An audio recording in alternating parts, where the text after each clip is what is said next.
In today's video we're going to look at doing unassisted self-portraits using a large format camera.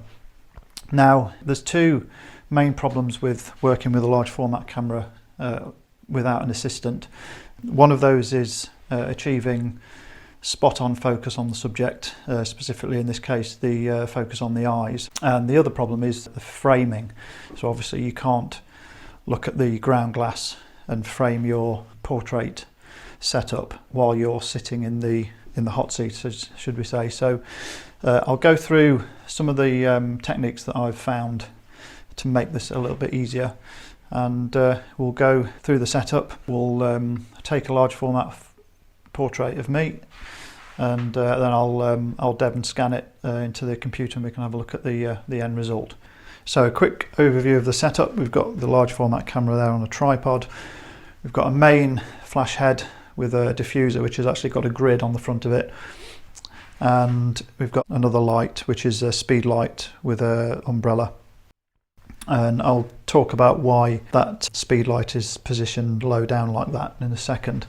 I'm using a black backdrop for this portrait, and I've also got a reflector with the black side on the outside, which I'll use as a flag just to drop some of the light away from one side of the image. And then there, tucked away in the background, there is a LED light. I'm just using that as a rim light, but its effect is going to be very subtle, but it does make a difference.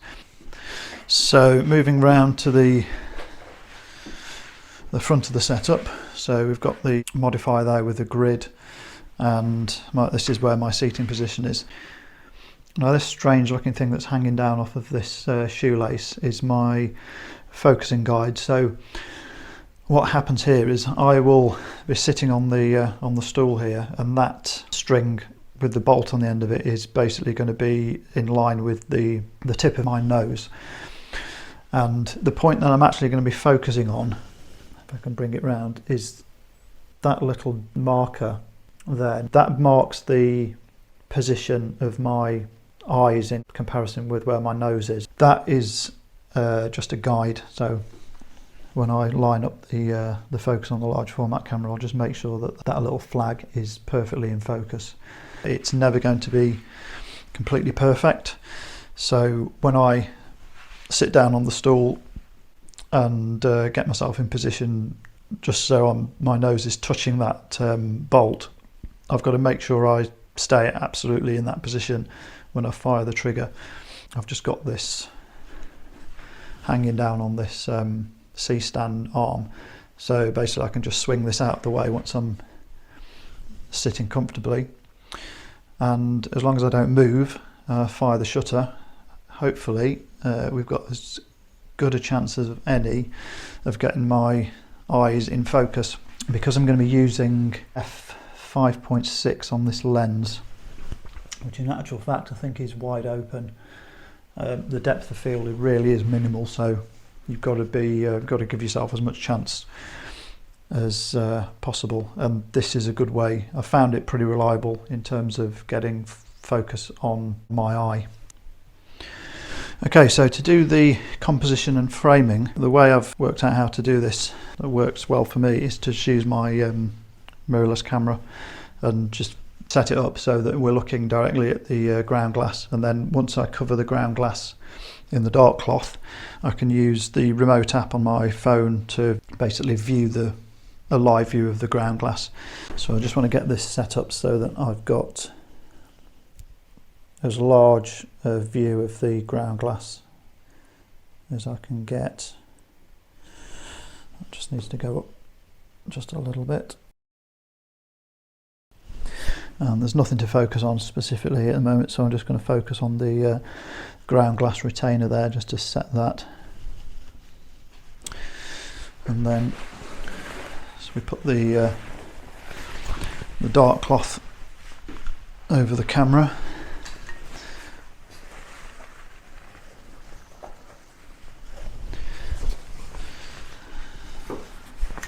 And also over the digital camera.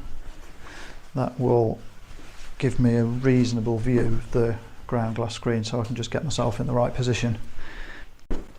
So if I just go around and take a seat on the stool, just swing this focus guide out of the way. So this is just going to give us a rough guide of my seating position, how close I am to the camera, and my left to right positioning, so I can get in the right position here and sort of memorise where my feet are going to go and where I'm going to sit and what I'm going to look at. So I just need to position this focusing aid, and I want to be seating just so that the head of that bolt is touching the end of my nose, and that is where I'm going to be focusing the camera onto this little flag here that sits just behind that point. So I just need to get used to this seating position and sort of memorise how I'm sitting. Right, so I've got my framing sorted, so I don't need a digital camera anymore. So I just need to focus on that little flag that shows the sort of position of my eye. So just go under the dark cloth and just get that. Probably do it without the dark cloth, actually using this loop.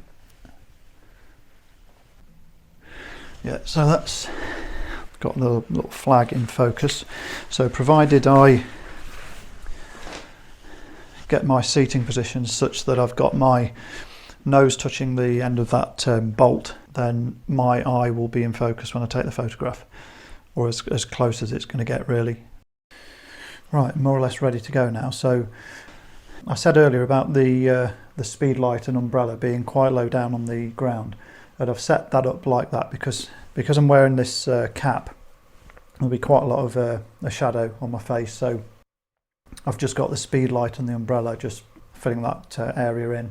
I've got the film loaded, so I'm just going to do some final checks, pull the dark slide out, and then get myself in position again, and then I can trigger the shutter using this bulb. And I just need to make sure I don't have this microphone attached when I take the picture, because that would spoil the whole thing. So I'll go and do those final checks, and then we'll get this photograph taken, and I'll get it developed and scanned.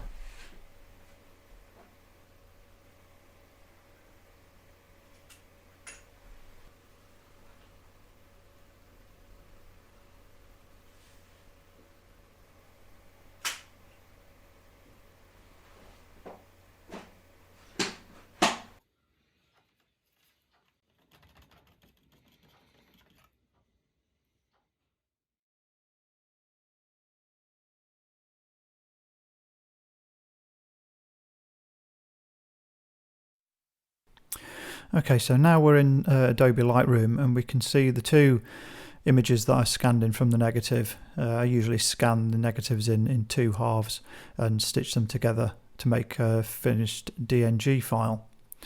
The plugin I'm using to convert my negatives here is Negative Lab Pro, which I've used for quite a few years now.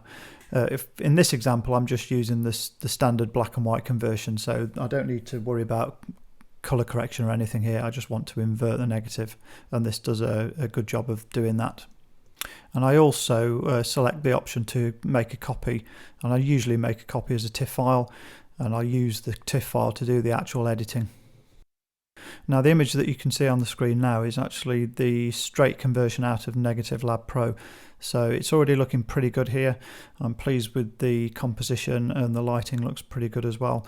I'll just add some enhancements to the shadows and highlights, and probably add a bit of a vignette as well.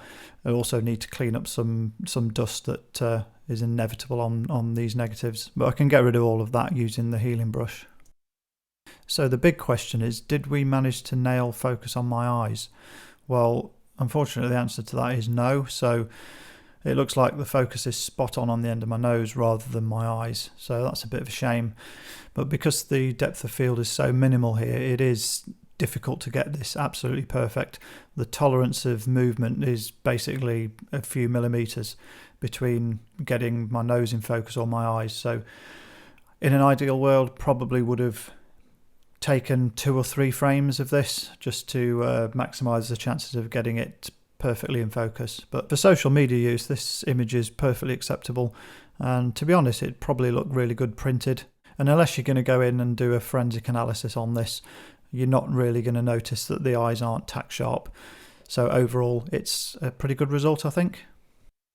Now, I have added a little bit of sharpness and clarity to the eyes just to give it a bit more presence, and it has improved it a little bit, but I don't think it's worth taking it any further than this. If I wanted absolute pin sharp eyes, I'll just go in and retake the image and just hope that next time the eyes have got perfect focus. So just for an interesting comparison then, I've got an image here that was from a test shoot where I was setting the lighting up, and I'll just bring the two side by side so you can see them together. Now the one on the right is from the Fuji X-T3, and you can already see here even at f4 the depth of field is much wider, whereas on the large format image we've got this lovely fall off going across my shoulders. And the way a large format lens renders the image in general just gives it a really nice look. I'm pleased with both of the images, but I think the large format version just has the edge for me, really because of the shallow depth of field. It just lifts the image, gives it more of a 3D appearance.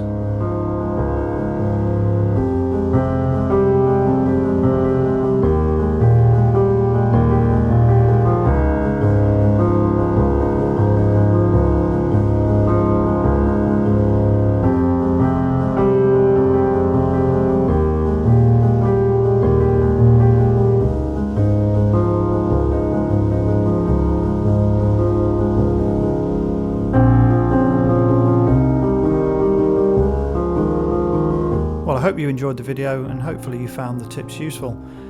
If you like what you see, don't forget to subscribe and hit that notification bell to be reminded when I upload new content. Thanks for watching and see you next time.